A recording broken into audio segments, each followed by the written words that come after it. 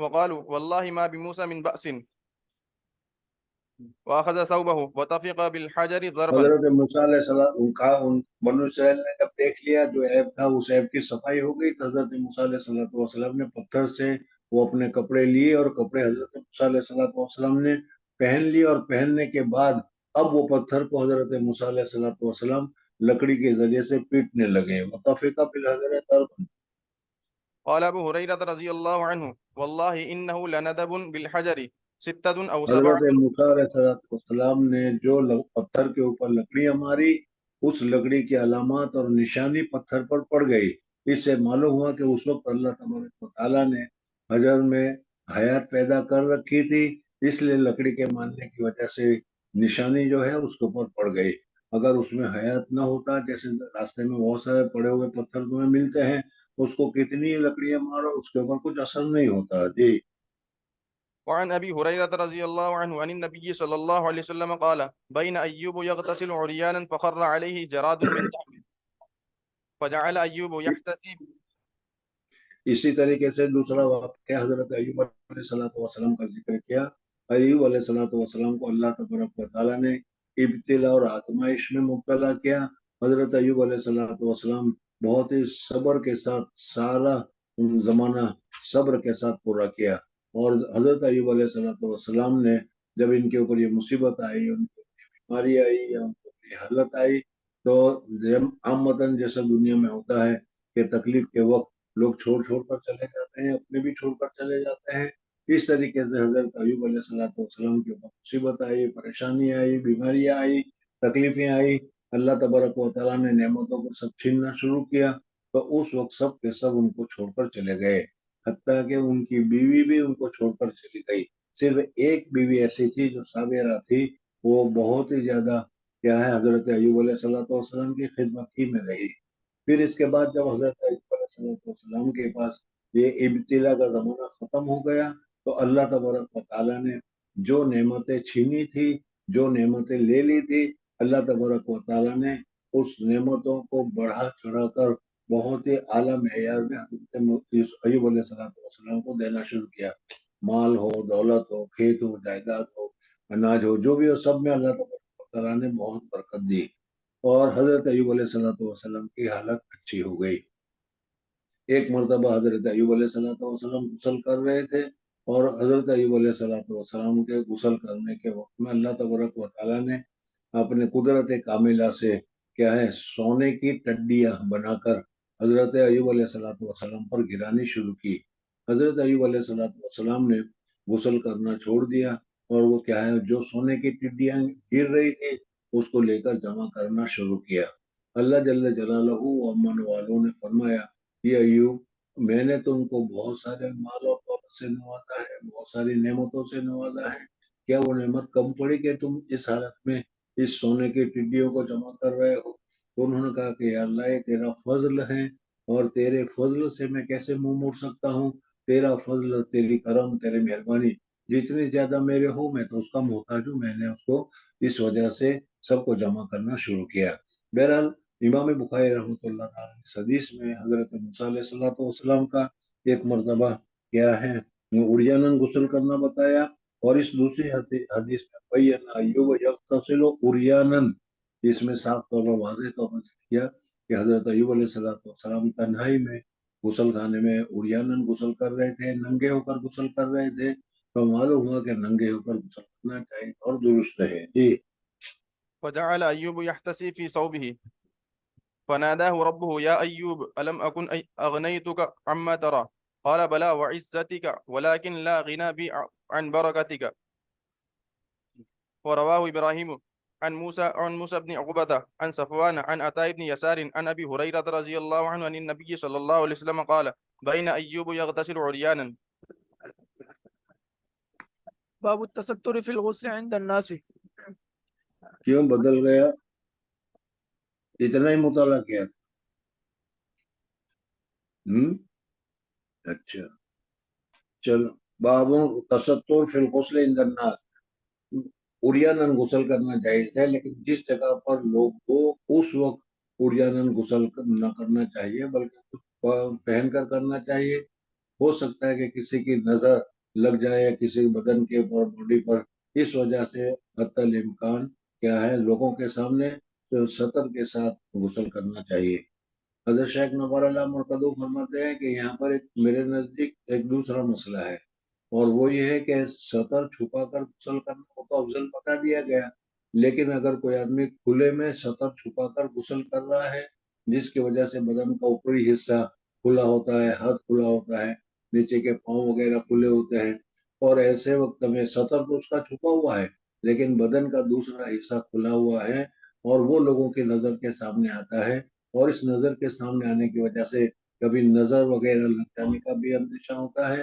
اس وجہ سے حضرت شیخ فرماتے ہیں کہ ایسے وقت میں اگر کوئی آدمی غسل کرتا ہے تو سطر کا اہتمام کرے، پردے کا اہتمام کرے، تو یہ بہت زیادہ افضل ہے۔ اس وجہ سے یہاں پر کہا التستر فی الغسل عند الناس۔ جی حدثنا عبد الله بن مسلمة عن مالك عن ابن النضر مولى عمر بن عبيد الله أن أبا مرة مولى أم هانئ بنت أبي طالب أخبره أنه سمع أم هانئ بنت أبي طالب رضي الله عنها تقول ذهبت إلى رسول الله حضور اقدس صلی اللہ علیہ وسلم فتح مکہ کے وقت جب تشریف لے گئے تھے تو اس وقت حضور اقدس صلی اللہ علیہ وسلم اس وقت ام ہانی حضور اقدس صلی اللہ علیہ وسلم سے ملنے کے لیے تشریف لائی۔ ام ہانی حضرت علی رضی اللہ تعالیٰ عنہ کی یہ بہن ہے، اور وہ آئی تھی کسی اپنے خاص آدمیوں کے لیے کیا ہے حفاظت کی، اور کیا ہے امن کی تلاش میں یا امن کی اجازت کے لیے وہ آئی ہوئی تھی۔ جس وقت وہ آئی تو حضور اکرم صلی اللہ علیہ وسلم غسل کر رہے تھے، غسل کر رہے تھے۔ حضور اکرم صلی اللہ علیہ وسلم نے پوچھا بھائی کون آیا؟ تو ام ہانی۔ بہرحال حضور اکرم صلی اللہ علیہ وسلم غسل کر رہے تھے، اور ظاہر بات ہے کہ حضور اکرم صلی اللہ علیہ وسلم کا غسل کرنا اور گھر میں غسل کرنا ننگا تو ہو ہی نہیں سکتا۔ حضور صلی اللہ علیہ وسلم نے کیا ہے سطر کر رکھا تھا، اور اس کے بعد بھی پردہ لگا رکھا تھا۔ یہ پردہ حضور اکرم صلی اللہ علیہ وسلم نے ذرا چھپایا تاکہ کون ہے وہ دکھائی دے سکے، تو اس سے معلوم ہوا کہ لوگوں کے سامنے غسل کر رہے وہ تو سطر تو چھپانا ہے ہی ہے، سطر چھپانا تو اس کو فرض ہے، ضروری ہے تاکہ بے پردگی نہ ہو۔ لیکن اگر اپنے بدن کے دوسرے حصے کو جو کھولنا جائز ہے اس کو بھی لوگوں کی نظر سے بچایا جائے تو اچھا ہے۔ دیکھو حضور اکرم صلی اللہ علیہ وسلم نے یہاں پر پردہ لگا رکھا تھا۔ جی تقول ذهبت إلى رسول الله صلى الله عليه وسلم عام الفتح فوجدته يغتسل وفاطمة تستره فقال من هذه؟ حضرت فاطمہ رضی اللہ تعالیٰ عنہ حضور اکرم صلی اللہ علیہ وسلم کی صاحبزادی تھی، تو دوسرا کپڑا جو تھا، دوسری چادر جو تھی، اس چادر کے ذریعے سے جو پردہ کیا گیا تھا وہ چادر حضرت فاطمہ رضی اللہ تعالیٰ عنہ نے پکڑ رکھی تھی۔ فقلت أنا أم هانئ. حدثنا عبدان قال أخبرنا عبد الله قال أخبرنا سفيان عن الأعمش عن سالم بن أبي الجعد عن كريب عن ابن عباس رضي الله عنهما عن ميمونة رضي الله عنها قالت سترت النبي صلى الله عليه یہ وسلم. دوسری حدیث ہے جو حضرت میمونہ رضی اللہ تعالیٰ عنہ سے نقل کی جا رہی ہے۔ حضرت میمونہ رضی اللہ تعالیٰ عنہ فرماتے کہ حضور اکرم صلی اللہ علیہ وسلم غسل کرتے تھے تو میں ایک چادر کے ذریعے سے پردہ کیا کرتی تھی، تو معلوم ہوا کہ یہ وہ سطر والا پردہ نہیں ہے بلکہ اس کے علاوہ دوسرا لوگوں کی نظروں کے سامنے حضور صلی اللہ علیہ وسلم کا جسم اثر نہ پڑے، اس وجہ سے وہ چادر کے ذریعے سے پردہ کرتی تھی۔ جی فغسل يديه ثم صب بيمينه على شماله فغسل فرجه وما أصابه ثم مسح بيده على الحائط أو الأرض ثم توضأ وضوءه للصلاة غير رجليه ثم أفاض على جسده الماء ثم تنحى فغسل قدميه. تابعه أبو عوانة وابن فضيل في الستر. باب إذا احتلمت المرأة. حدثنا عورت کو احتلام ہوتا ہے یا عورت کو احتلام نہیں ہوتا، اس مسئلے کو یہاں پر ذکر کیا گیا۔ احتلام جس طریقے سے مرد کو بھی ہوتا ہے اس طریقے سے عورت کو بھی ہوتا ہے، لیکن مرد میں چونکہ حدت اور گرمی زیادہ ہوتی ہے اس وجہ سے زیادہ تر احتلام کا موقع مردوں کو زیادہ آتا ہے۔ عورت کے اللہ تبارک و تعالیٰ نے اس کو پیدائشی طور پر بھی کیا ہے مرد کی طرح گرم نہیں رکھا بلکہ برودت رکھی ہے۔ پھر اس کے علاوہ حیض کے ایام ہوتے ہیں اس میں دم مسفوح جو گرم خون ہے وہ اس کے ذریعے سے نکل جاتا ہے، اس وجہ سے عورتوں کو عامتاً احتلام کی حاجت نہیں ہوتی۔ کبھی تو کسی عورت کو زندگی بھر بھی احتلام نہیں ہوتا اور کبھی کسی کو زندگی پر کیا ہے کبھی کبھار احتلام ہو جاتا ہے۔ مرد کو بالغ ہونے کے لیے احتلام شرط ہے، اور عورت کو بالغ ہونے کے لیے احتلام نہیں رکھا، بلکہ اس کے لیے تو حیض رکھا کہ جب حیض آنا شروع ہوا یہ اس کی علامت ہے کہ اب یہ عورت بالغ ہو گئی۔ بہرحال یہاں پر اذا احتلامت المرأہ، عورت کو بھی اگر احتلام ہو تو اس صورت میں مرد کے لیے غسل وغیرہ کا حکم ہے، اس طریقے سے اس کے لیے بھی احتلام کے بعد غسل کرنا ضروری ہے۔ جی حدثنا عبد الله بن يوسف قال اخبرنا مالك عن هشام بن عروة عن ابيه عن زينب بنت ابي سلمة عن ام سلمة ام المؤمنين رضي الله عنها انها قالت جاءت ام سليم امرأة ابي طلحة الى رسول الله. زینب بنت ام سلمہ، حضرت سلمہ رضی اللہ عنہ جو ہے ان کا جب ان کے شوہر کا انتقال ہو گیا تو اس کے بعد حضور اکرم صلی اللہ علیہ وسلم کے ساتھ ان کا نکاح ہوا، اور جس وقت حضور صلی اللہ علیہ وسلم کے ساتھ نکاح ہوا تو ابو ان کے جو شوہر تھے، اس شوہر کے ذریعے سے جو بچے تھے وہ بچے بھی حضور صلی اللہ علیہ وسلم کی پرورش میں آ گئے، تو یہ بیٹی جو تھی زینب یہ بھی ان کے پرورش میں آ گئی۔ تو وہ زینب واقعہ بیان کرتی ہے کہ ایک مرتبہ حضرت ام سلیم حضرت انس رضی اللہ تعالیٰ عنہ کی یہ والدہ ہیں، اور یہ والدہ حضور اکرم صلی اللہ علیہ وسلم کے پاس آئی اور آ کر انہوں نے کہا، یہ حدیث پہلے گزری تھی، حضرت ام سلیم نے آ کر کہا کہ ان اللہ لا یستحی من الحق شیئا، اللہ تبارک و تعالیٰ حق بات کو بیان کرنے میں بالکل شرم نہیں کرتے۔ یا رسول اللہ صلی اللہ علیہ وسلم اس وقت ایک میں مسئلہ پوچھنے کے لیے آئی ہوں، یہ مسئلہ شرم والا مسئلہ ہے، عورتوں کے لیے مناسب نہیں ہے کہ غیر مردوں کے سامنے ایسی بات کریں، اور خاص کر کے حضور صلی اللہ علیہ وسلم کا جو مقام اور جو درجہ ہے ان کے سامنے ایسی باتیں کرنا تو بہت شرم کی بات ہے۔ لیکن چونکہ مجھے مسئلہ جاننا ہے، مسئلے کے جانے بغیر میرے لیے عمل کرنا بہت مشکل ہوگا، اس وجہ سے میں مجبور ہو کر مسئلہ پوچھ رہی ہوں، اور شرم کو چھوڑ کر بے شرمی کی کر کے میں آپ سے مسئلہ پوچھ رہی ہوں، آپ مجھے جواب دیجیے۔ تو حضور اکرم صلی اللہ علیہ وسلم نے پوچھا کہ ٹھیک ہے، فرمائیے کیا مسئلہ پوچھنا ہے۔ تو اس وقت حضرت ام سلیم رضی اللہ تعالیٰ عنہ نے حضور اکرم صلی اللہ علیہ وسلم سے سوال پوچھا کہ یا رسول اللہ، اگر عورت کو احتلام ہو جائے تو پھر اس صورت میں کیا حکم ہے۔ بہرحال جب حضرت ام سلمہ رضی اللہ تعالیٰ عنہ اور ان کے علاوہ ہو سکتا ہے کہ دوسری کوئی عورت بھی وہاں پر موجود ہو یا ان کی لڑکیاں وغیرہ موجود ہو، تو ان کے سامنے جب یہ مسئلہ پوچھا تھا حضرت سلمہ رضی اللہ تعالیٰ کو حضرت عائشہ صدیقہ کا بھی تذکرہ کیا جاتا ہے، ان کو ایک دم شرم آئی، اور شرم سے عورتوں نے دیکھا ہوگا کہ جب وہ کوئی شرمیلی بات ہوتی ہے تو وہ اپنا منہ چھپا لیتی ہے، تو اس طریقے سے انہوں نے اپنا منہ چھپا لیا اور کہا کرے عورتوں کو کئی احتلام ہوتا ہے۔ حضور اکرم صلی اللہ علیہ وسلم نے فرمایا کہ عورت کو بھی احتلام ہوتا ہے، یعنی جس طریقے سے مرد کو منی نکلتی ہے اس طریقے سے عورت کو بھی منی نکلتی ہے۔ اگر عورت کو منی نہ نکلتی تو پھر یہ جو بچہ پیدا ہوتا ہے وہ کبھی ماں کی شکل پر جاتا ہے، کبھی باپ کی شکل پر جاتا ہے، یہ منی ہی کے توسط کی وجہ سے ہوتا ہے۔ تو اس وجہ سے حضور اکرم صلی اللہ علیہ وسلم نے فرمایا کہ عورت کو بھی احتلام ہوتا ہے، اور جیسے میں نے ابھی بتایا کہ عورت کی بناوٹ بدن کی اللہ تبارک و تعالیٰ نے ایسے رکھی ہے کہ اس میں حدت اور گرمی مردوں کی طرح نہیں ہے، بلکہ مردوں کے بدن میں اللہ تبارک و تعالیٰ نے بہت زیادہ گرمی رکھی ہے، اسی وجہ سے اس کے خصیتین کو بدن سے باہر رکھا ہے۔ اور کیا ہے، عورتوں میں اللہ تبارک و تعالیٰ نے برودت کو رکھا ہے، اس وجہ سے ان کو احتلام نہیں ہوتا، یا تو پھر وہ ہر مہینے میں چونکہ اس کو حیض آتا رہتا ہے، اور حیض آنے کی وجہ سے دم مسفوح جو ہے بہت زیادہ نکل جایا کرتا ہے، اس وجہ سے ان کو احتلام کی شکلیں یا احتلام کی صورتیں بہت کم پیش آتی ہے، لیکن آتی ضرور ہے، کبھی کبھی عورت کو بھی احتلام ہوتا ہے۔ جی جاءت ام سليم امرأة ابي طلحة الى رسول الله صلى الله عليه وسلم فقالت يا رسول الله ان الله لا يستحي من الحق هل على المرأة من غسل اذا هي احتملت فقال رسول الله صلى الله عليه وسلم نعم اذا رأت الماء۔ حضور اکرم صلی اللہ علیہ وسلم نے فرمایا کہ ہاں، اگر عورت خواب میں دیکھے کہ اس کے ساتھ کوئی جمع کر رہا ہے اور جمع کرنے کی وجہ سے جمع کی لذت محسوس ہو، اور محسوس ہونے کے بعد جب آنکھ کھلے تو اس وقت دیکھے کہ کچھ منی یا کچھ پانی باہر نکلا ہوا ہے، کپڑے پر لگا ہوا ہے، تو پھر اس صورت میں اس کو غسل کرنا پڑے گا۔ احتلام ہو، مردوں کو بھی احتلام ہو یا عورت کو بھی احتلام ہو، احتلام اور احتلام کی ساری کیفیت تو اس کو محسوس ہو، لیکن منی کا اگر خروج نہ ہو تو پھر اس صورت میں نہ مرد کے اوپر غسل ہے نہ عورت کے اوپر غسل ہے۔ ہاں اگر کچھ نکلا ہوا ہو تو پھر اس وقت غسل کرنا فرض ہوگا. جی. باب عرق الجنوب وان المسلم لا ينجس. عرق کے معنی آتے ہیں پسینے کے، یعنی جنوبی آدمی جو ہے حالت جنابت میں اس کو جو پسینہ نکلتا ہے تو آدمی ناپاک ہے، اس کا بدن ناپاک ہے اور بدن کے اوپر سے پسینہ نکلتا ہے. اگر اس کو بھی ناپاک قرار دیا جائے تو بہت ہی مشکل ہوگا، اور خاص کر کے اس زمانے میں تو یہ مسئلہ بہت ہی مشکل ہو جاتا، اس وجہ سے کہ بھیڑ بھاڑ کا زمانہ ہے.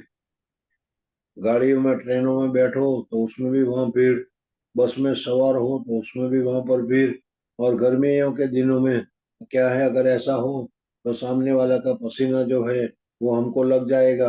اب یہ کافر جو ہے وہ تو غسل کرتے بھی نہیں، وہ تو وہ ناپاک، ان کا بدن ناپاک، پسینہ بھی ان کا ناپاک.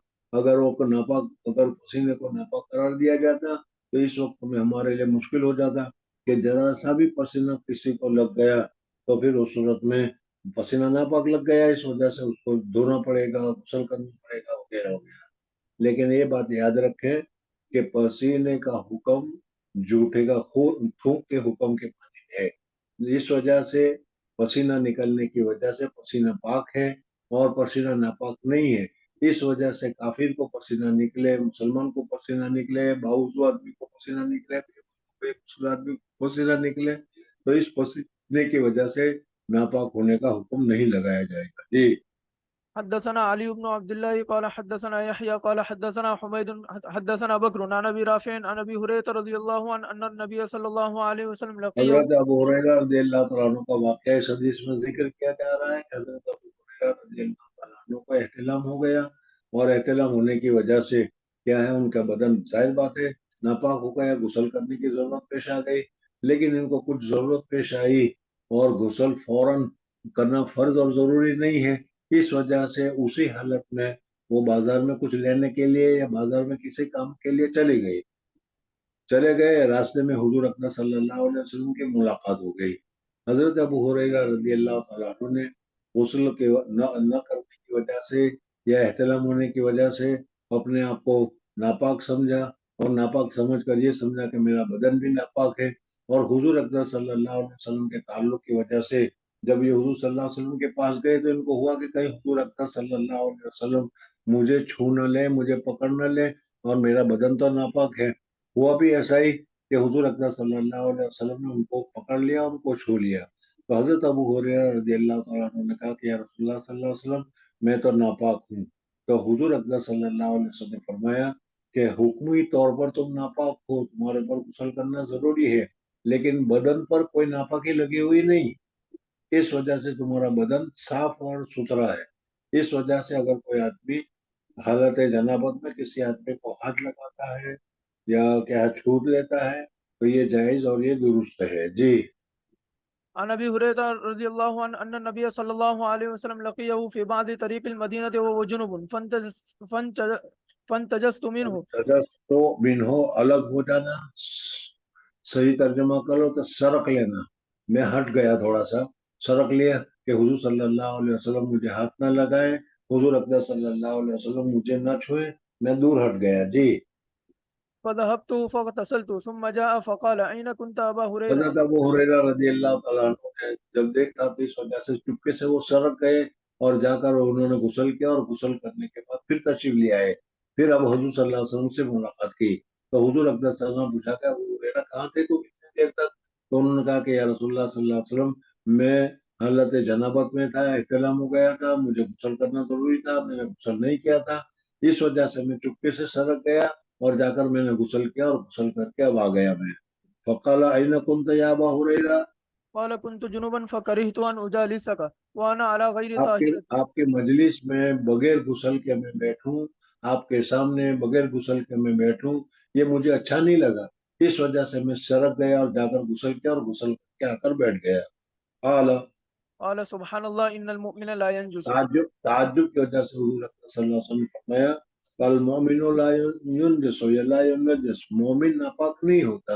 اس وجہ سے اگر اس کو احتلام ہوتا ہے تو اس کا بدن ناپاک، اگر ایسا ہی ہے تو پھر جو کپڑے پہنو گے وہ ناپاک، جس جگہ کے بیٹھو گے وہ ناپاک، بڑی مشکل ہو جائے گی. اس وجہ سے بدن پر اگر کسی قسم کی کوئی ظاہری نجاست نہیں ہے اور احتلام ہوا ہے تو احتلام کی وجہ سے تمہارا بدن جو ہے وہ نجس نہیں ہوگا، بلکہ تمہارا بدن تو پاک رہے گا، درست رہے گا، اس کو ہاتھ لگانا چھونا جائز اور درست ہے۔ جی باب الجنوب يخرج ويمشي في السوق وغيره. مصنف رحمۃ اللہ علیہ نے یہ مسئلہ بتایا کہ اگر کسی آدمی نے جمع کیا اور جمع کرنے کے بعد پھر اس نے فوری طور پر غسل نہیں کیا، فوری طور پر غسل کرنا ضروری نہیں ہے، اگر بعد میں غسل کرے گا، تاخیر سے غسل کرے گا تو تاخیر سے غسل کرنا درست ہے۔ کتنی تاخیر درست ہے تو کہتے ہیں دوسری نماز کا وقت آ جائے یا نماز قضا نہ ہو جائے تو اس صورت میں اتنی دیر تک اس کو غسل نہ کرنا جائز اور درست ہے۔ مثلا رات کو اس نے احتلام ہوا، 4 بجے اس کی آنکھ کھل گئی، 3 بجے اس کی آنکھ کھل گئی تو پھر 3 بجے غسل ہونے کے ساتھ ہی اس کو احتلام ہونے کے ساتھ ہی اس کو غسل کرنا ضروری نہیں ہے، بلکہ وہ انتظار کر کے بیٹھا رہے یا پھر سو جانا چاہے سو جائے، اور پھر صبح صادق ہو تو صبح صادق کے بعد اب نماز کا وقت آ گیا، اس لیے اب غسل کرنا ضروری ہے۔ اب اگر نماز قضا ہو گئی، غسل بھی نہیں کیا اور نماز بھی قضا ہو گئی تو اب اس صورت میں غسل کی تاخیر کرنے کی وجہ سے یہ گنہگار ہوگا، لیکن اگر نماز کی قضا نہیں ہوتی ہے، نماز ادائی ہوتی ہے تو پھر اس صورت میں اتنی تاخیر سے غسل کرنے کی کوئی ممانعت نہیں ہے۔ اسی کو مصنف رحمۃ اللہ تعالیٰ علیہ نے یہاں پر بتایا کہ جنوبی یخرج و یمشی فی السوق وغیرہ۔ جی يحتجب الجنوب ويقلم أظفاره ويحلق رأسه وإن لم يتوضأ. حدثنا عبد الله عطا على ابن ابی رباح رحمۃ اللہ تعالیٰ علیہ کا یہاں تمہارے سامنے ذکر کیا گیا کہ حضرت عطا فرماتے ہیں کہ اگر کسی آدمی نے حالت غسل کے وجوب ہونے کی صورت میں اگر اس نے کیا ہے چلنے کی ضرورت پیش آئی، بازار چلا گیا، بیوی کے ساتھ جمع وغیرہ کرنے کے لیے دوسری مرتبہ کر لیا یا دوسری بیوی کے پاس چلا گیا تو یہ جائز اور درست ہے۔ جی حدثنا عبد الله على بن محمد قال حدثنا يزيد بن زريع قال حدثنا سعيد عن قتادة أن أنس بن مالك رضي الله عنه حدثهم أن نبي الله صلى الله عليه وسلم كان يطوف على نسائه في الليلة الواحدة وله يومئذ 9 نسوة. حدثنا عياش قال حدثنا عبد الله على قال حدثنا حميد بن بكر عن ابي رافع عن ابي هريره رضي الله عنه قال لقيني رسول الله صلى الله عليه وسلم وانا جنوب فاخذ بيدي فمشيت معه حتى قعد فانسللت فاتيت الرحله یعنی حضور صلی اللہ علیہ وسلم حضرت ابو ہریرہ فرماتے حضور صلی اللہ علیہ وسلم نے میرا ہاتھ پکڑ لیا اور ہاتھ پکڑ کر چلتے رہے، میں جنوبی تھا، میں بھی چلتا رہا، پھر جب حضور صلی اللہ علیہ وسلم جس جگہ پر جا رہے تھے وہاں پہنچا اور میرا ہاتھ چھوڑ دیا تو اب میں چپکے سے وہاں سے سرک گیا اور سرک کر میں سیدھا گھر گیا، جا کر غسل کر کے پھر حضور صلی اللہ علیہ وسلم کی مجلس میں آ گیا۔ فاتحینہ فأتيت الرحلة فاغتسلت ثم جئت وهو قاعد فقال أين كنت يا أبا هريرة فقلت له فقال سبحان الله إن المؤمن لا ينجس. باب كينونة الجنوب في البيت إذا توضأ قبل أن يغتسل. حدثنا ابو نعيم قال حدثنا هشام وشيبان عن يحيى عن ابي سلمة قال سألت عائشة أكان النبي صلى الله عليه وسلم يرقد وهو جنوب قالت نعم ويتوضأ. ابھی میں نے مسئلہ بتایا تھا کہ جنابت کی حالت میں جس وقت بیوی سے فارغ ہو گئے تو فوراً غسل کرنا نہ تمہارے لیے ضروری ہے نہ بیوی کے لیے ضروری ہے، بلکہ تاخیر کرنا چاہو تو تاخیر کر سکتے ہو۔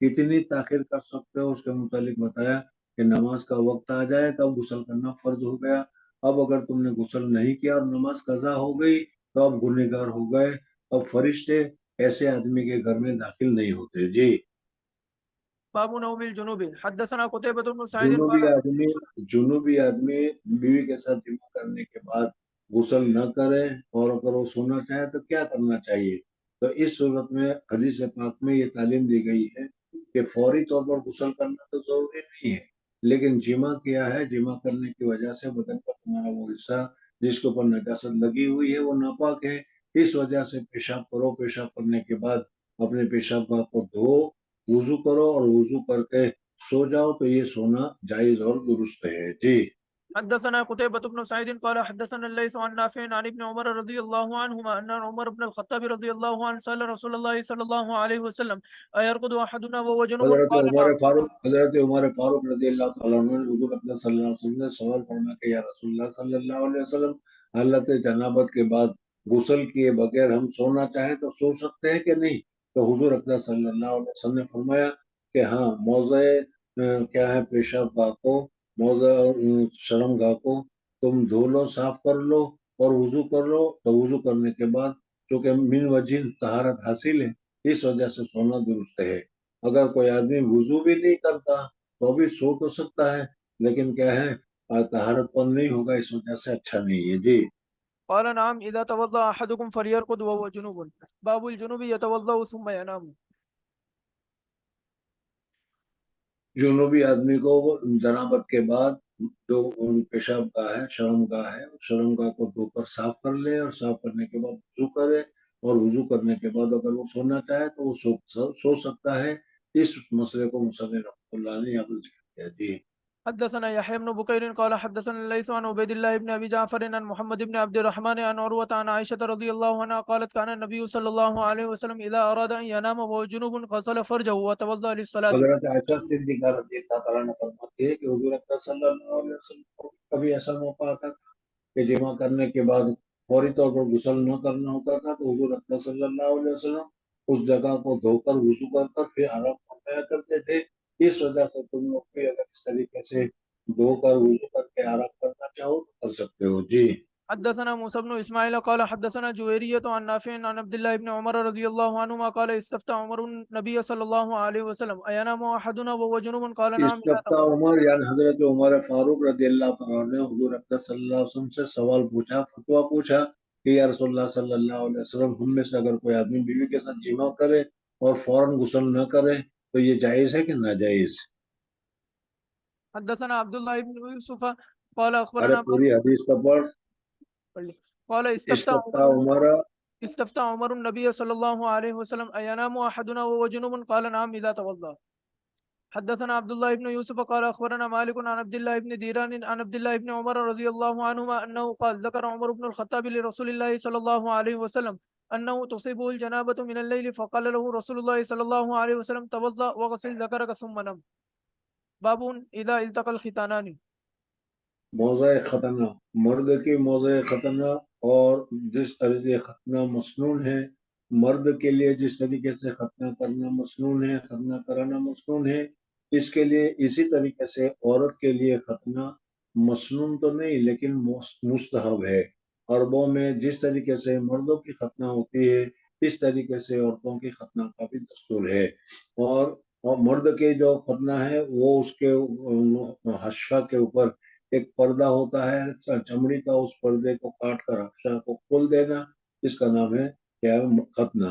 اور عورت کا جو کیا ہے شرمگاہ ہوتی ہے اس کے اوپر کیا ہے جو ایک عرف الدیق ہوتی ہے اس کو کاٹ لینا تاکہ اس کی وجہ سے کیا لذت آئے جمع میں، اس وجہ سے ان کے لیے بھی ہے۔ لیکن عورتوں کے لیے مکرمہ ہے، مستحب ہے، افضل ہے، مسنون نہیں، مردوں کے لیے مسنون ہے۔ اس وجہ سے مردوں کو ختنہ کرانا چاہیے۔ اور ختنہ کرانے سے فائدہ کیا ہے اور ختنہ کرنے میں کیا ہوا، حضرت ابراہیم علیہ السلام کا واقعہ پہلے آیا تھا، اس وقت میں نے بتایا تھا۔ بہرحال یہاں پر یہ مسئلہ بتایا کہ مرد کی شرمگاہ عورت کی شرمگاہ کو لگ گئی تو اس لگنے کی وجہ سے غسل واجب نہیں ہوگا، بلکہ مرد کی شرمگاہ اگر عورت کی شرمگاہ کے اندر داخل ہو گئی اور حشفہ کی مقدار اگر داخل ہوگی تو پھر اس صورت میں غسل کرنا واجب ہوگا۔